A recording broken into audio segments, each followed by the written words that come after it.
Boris very much tied up with Brexit. But of course, so is Philip Hammond, the Chancellor, and indeed very much tied up with a no-deal Brexit after the revelation of something called Operation Yellowhammer. It's a code name.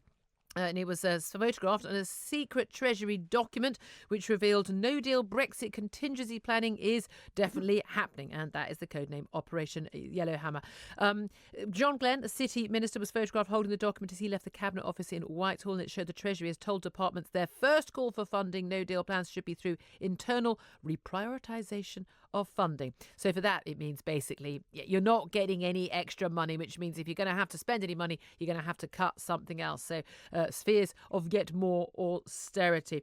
But let's talk about this with Will Dry. He's co-founder of Our Future, Our Choice. And they're the people who are basically trying to undermine democracy by calling what they call a people's vote, I would call a loser's vote, because the only people calling for it, of course, are the people who lost. Good morning to you, Will.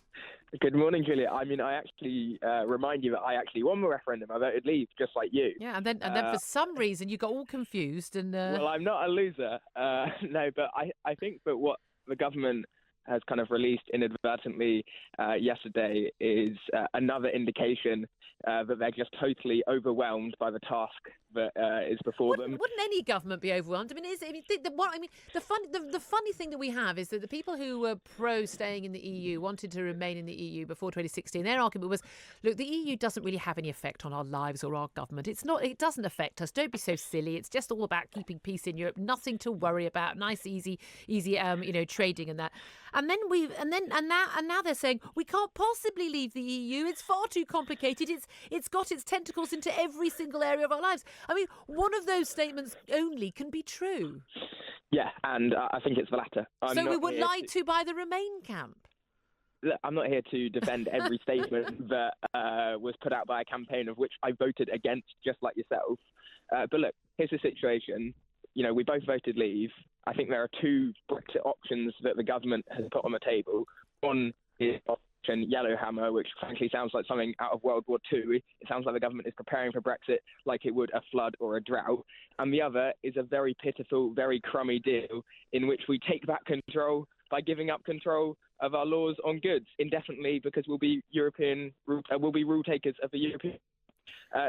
Two Brexit options, neither of which I particularly want, and that's why I'm campaigning now for a people's vote on the deal, just as a safeguard to ensure that the government can't do something which is going to be damaging to my generation's future. I mean, I'm remarkably relaxed about the idea of a no-deal Brexit. I think it'll be perfectly fine. I prefer a good deal. I've got a funny feeling, actually, that the likes of Angela Merkel and Emmanuel Macron are coming to their senses that it's very likely now to be no deal, and they've realised the damage to their economies, their citizens and their traders, and so that we are likely to get a deal. What I don't want is the Chequers Agreement, but that's not an argument to get rid of Brexit, to vote to not Brexit. That's an argument to get rid of Theresa May and her cruddy deal. Though, let's face it, no Remainers, no Brexiteers, and no one in any other European Union country actually wants.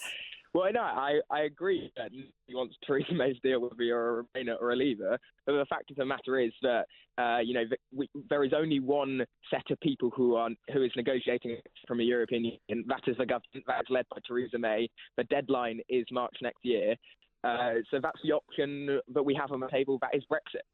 It's that or no deal. And I am deeply concerned about no deal because it fundamentally does mean stockpiling of food, stockpiling of medicines. The government have told pharmaceutical companies to stockpile for 6 weeks' worth of medicines. But that's sensible contingency planning, isn't it? Well, I'm also worried about the 80 billion extra borrowing, which I don't believe is make-believe. I'm worried about... Oh, of course that's make. But I mean, you know perfectly. We've had enough Project Fear predictions, and they've all turned out to be... I'm trying to think of a word I can say at this time in case a child's listening. But let's go with absolute nonsense. But I think we all know I mean a different word.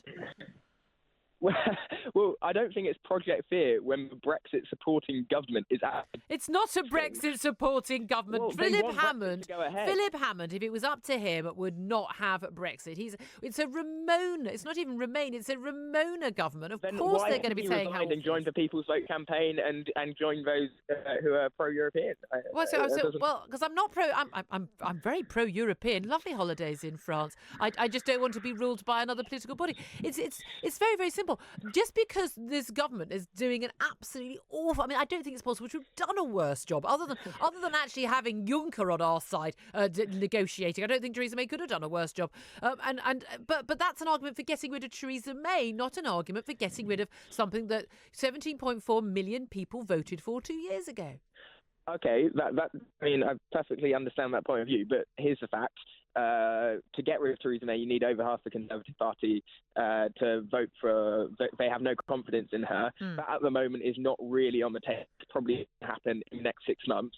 So then you are ultimately left with the choice. The real choices here are between Theresa May's deal, which I don't particularly want, no deal, which I definitely don't.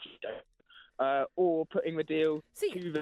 And I think Parliament will come down... I would be willing to have... Look, I'll go this far. I'll be willing to consider a loser's vote, as it would be, a third referendum effect on the EU, if the questions were no deal or Chequers agreement. Because I happily vote no deal. What I don't understand is why you think we should have Remain as one of the options. We've already had that vote and we made a decision on it. Well, I mean, I can't speak for People's Vote campaign, but I personally think that Remain should be on the ballot paper. You can't speak for the People's Vote campaign. You're all funded by the same people. George Soros is funding you all, isn't he? We're not funded by George Soros, actually. But you're all in the same building, aren't you? There are all these different campaign groups we speak to who are all supposedly, giving your stories to the BBC and the Guardian. You're all funded by the same people, and you're all in the same offices. Well, look, our campaign has raised 50,000 from crowdfunding since we've launched. The average donation is 30 quid. I don't think that's coming from the other groups. That's not providing most of your funding, and well, you know it. Well, actually, the majority of our funding does come from crowdfunding. You're in very, very nice offices. I don't know how you can afford those. Well, we're allowed to squat in a few extra desks that they have available. Oh, so they're not helping you out. You just, Well, we're part of their campaign. We sit under the... I'm not denying that they're enormously useful and great people to work with. They're fantastic folks to work with. And I think they're doing a wonderful job. But look, you asked me a question is, why should Remain be on the ballot paper? Yep. I think the answer is very simple. It's when you're in a spot of bother, you don't close off the options that are available to you. So we need every option available to us when we're in this crisis. And one of the options is to rack off the whole thing and to cancel Article 50.